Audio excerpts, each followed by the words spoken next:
치열하게 지금 물밑 접촉을 하고 있어요. 뭐냐면 연예인이나 스포츠 스타를 이제 홍보대사로 영입하기 위함인데요. 그리고 지금 대대적으로 연예기획사나 뭐 스포츠 매니지먼트사와 협의를 하고 있는 상태라고 합니다. 네. 근데 사실 이 연예인 홍보 정책은 어제 오늘 일도 아니고 사실 기관에서는 정책 홍보할 수 있는 기회가 되기도 하고 연예인 입장에서는 이미지 홍보에도 또 도움이 되고 해서 서로 이제 상부상조하는 시스템이라고 생각을 했거든요.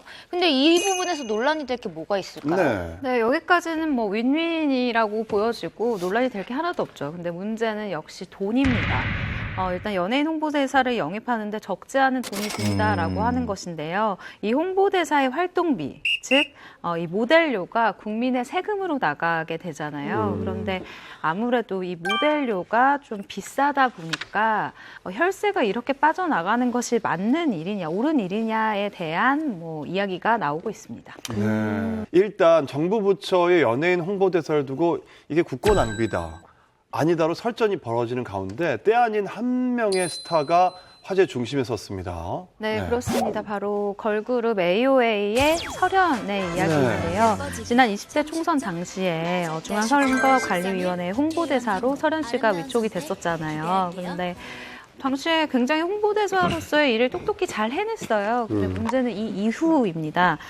모델료가 문제가 된 거예요. 한 국회의원의 자료에 따르면 지급된 모델료가 1억 4,300만 원이라고 합니다. 근데 문제가 뭐냐면 20대 총선이 4월 13일이고요. 네.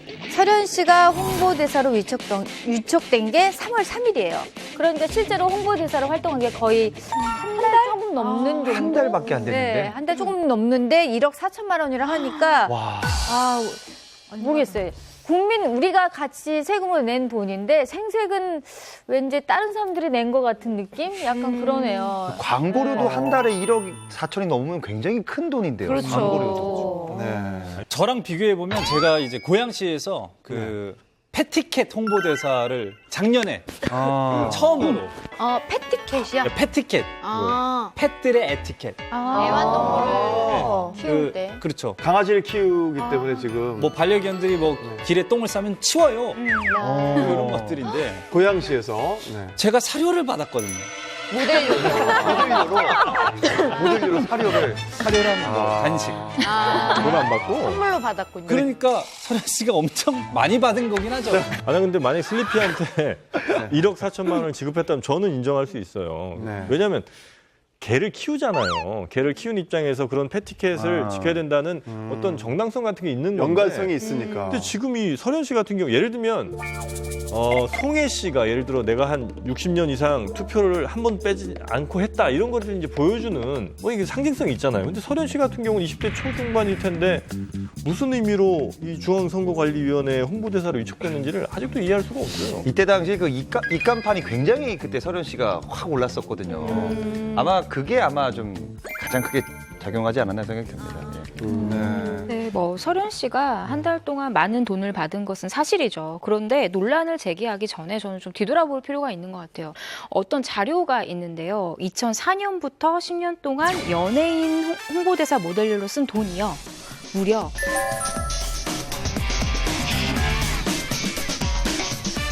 70억 3천만 원. 70억 3천만 원.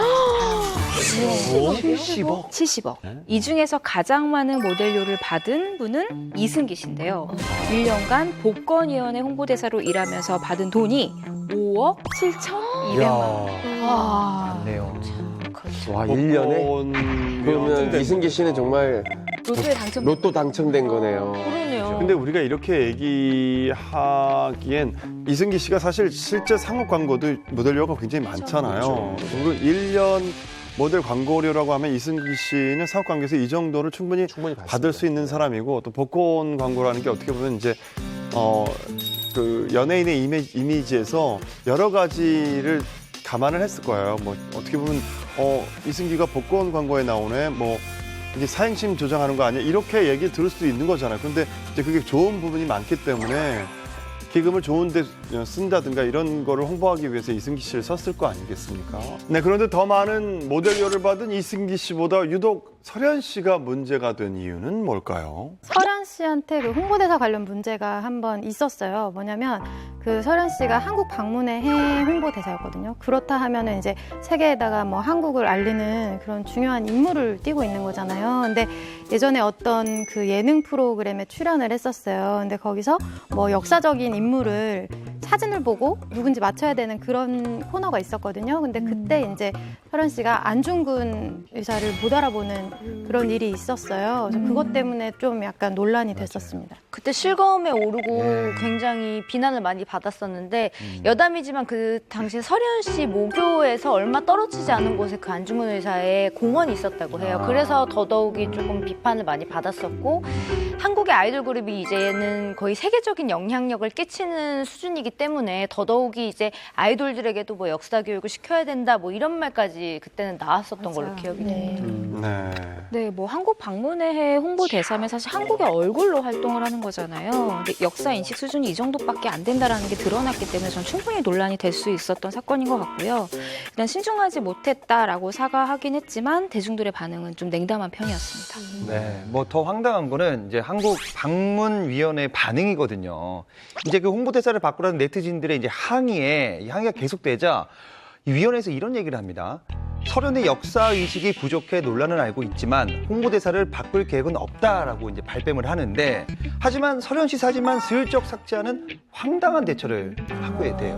설현 씨가 이제 이게 문제가 됐던 게 많은 고액의 이 세금을 모델료가 지급이 된 거에 대해서 국민들이 좀 이렇게 공부를 하시는 것 같은데 어떻게 보면 연예인은 사실 그 나란 일이라고 하지만 그렇다고 뭐 그거를 다 그냥 해줄 수는 없는 거잖아요. 왜냐면 회사가 있기 때문에 자신 개인이 아니기 때문에 설현 씨가 하도 그때 인기가 좋았었고 또 중앙선관위에서 설현 씨를 원했던 부분이 많았을 거 아니에요. 그러니까 설현 씨의 잘못으로만 이게 치부하기에는 저는 설현 씨 잘못이라고 생각하진 않아요. 이거는 전 90% 이상은 그 선관위 잘못이에요. 네. 그러니까 본인들이 그 상상력 부족한, 그러니까 어떤 모델이 가장 좋을지 효과적으로 잘 못 찾으니까 그냥 가장 유명한 사람 데려다 쓴 거거든요. 그 해당 연예인이 정말 이 문제에 대해서 관심이 있고 여기에 대해서 내가 뜻이 있는 거라 여기는 내가 정말 최소한의 12연 받고 가겠다. 뭐 이런 정도의 합의가 있어야 사실은 홍보대사 하는 게 맞는 건데 여기는 그냥 그 선관위도 그렇고 이 소속사도 그렇고 자 지금 제일 인기 있는 사람 누구야? 설현인데요. 자 설현 모시고 와봐.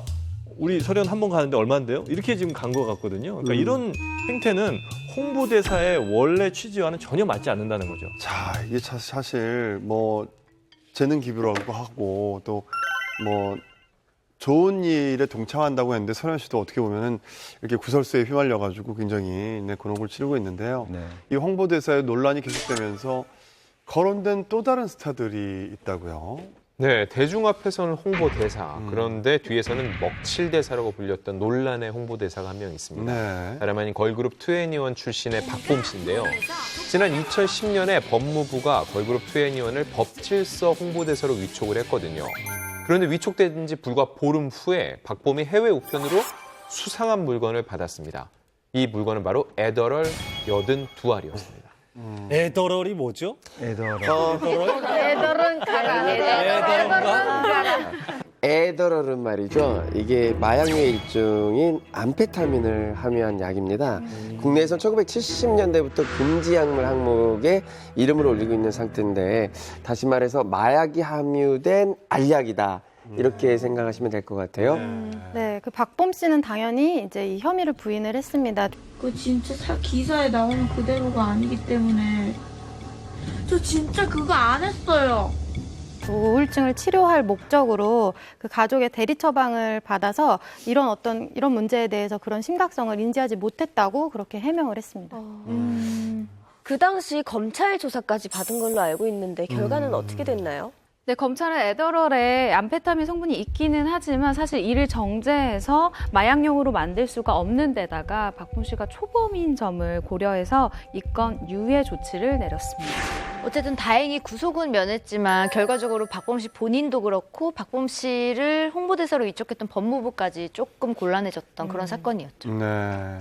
법무부 관련해서 또 새로운 논란인데요. 그러니까 예전에 있었던 일인데 처음 듣는 분들도 계실 거예요. 바로 가수 하동진 씨의 네. 하동진 씨요? 하동진 씨가 네. 왜요? 처음 들어보는. 김가연 씨는 혹시 네. 알지 않을까 싶은데요. 이렇게 티를 내야겠어요. 네. 하동진 씨는요, 1988년에 선체로 돌이 되어라는 노래로 가요계에 데뷔한 트로트 가수이신데요. 2010년에 대한민국 연예예술상에서 10대 가수상을 받았고요. 꾸준한 봉사활동을 했던 호감 연예인이었어요. 2007년에는 법무부 홍보대사로 위촉되기도 했었습니다. 자, 그런데 이 법무부 홍보대사로 위촉된 지 1년도 되지 않아서 사건이 터집니다. 형 집행 정지로 석방될 수 있도록 해달라고 부탁받은 하동진 씨가 이 과정에서 로비 자금을 받았다는 건데 무려 3,300만 원을 받았다고 전해졌습니다. 그리고 이 같은 사실이 드러나면서 하동진 씨는 구속됐습니다.